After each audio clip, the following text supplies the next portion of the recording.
오는 13일 미국 워싱턴에서 미일 정상회담이 열립니다. 이 자리에서 바이든 대통령과 기시다 총리는 북한의 핵과 미사일 위협에 대한 대응 방안 등을 핵심 의제로 논의할 전망입니다.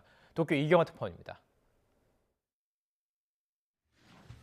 기시다 후미오 일본 총리는 신년 기자회견석상에서 오는 9일부터 유럽과 캐나다, 미국을 방문한다고 발표했습니다.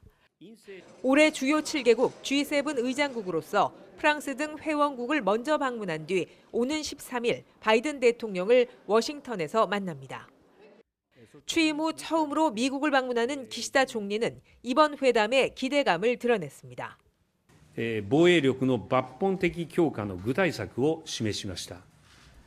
これを踏まえ、日本外交・安全保障の基軸である日米同盟の一層の強化を内外に示すとともに 백악관은 이번 회담에 대해 북한의 대량 살상 무기와 탄도미사일 프로그램, 그리고 러시아가 벌이는 우크라이나 전쟁 등 다양한 사안을 논의할 것이라고 밝혔습니다.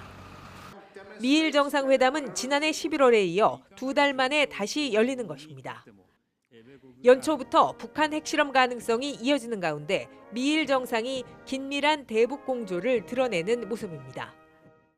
일본은 유엔에서도 북한에 대해 국제사회가 강력히 대응하도록 목소리를 높일 것으로 보입니다.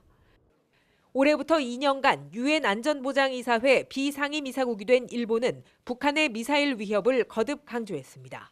I'd like to convey the voice of Japan or Japanese who are facing this, threatening to come up with a unified voice of the Security Council. That's, one of the things I will be pursuing.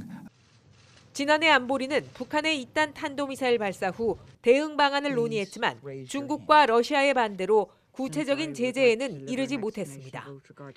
새해부터 오키나와 부근에서 중국 무인기가 확인되는 등 일본과 중국 사이에도 긴장이 이어지는 상황입니다. 이런 가운데 일본 정부는 오는 8일부터 코로나가 확산 중인 중국 본토에서 입국할 경우 PCR 검사를 실시하고 직항편을 타고 올 경우는 음성 증명서를 내도록 하는 등 규제를 강화하기로 했습니다. 도쿄에서 YTN 이경아입니다.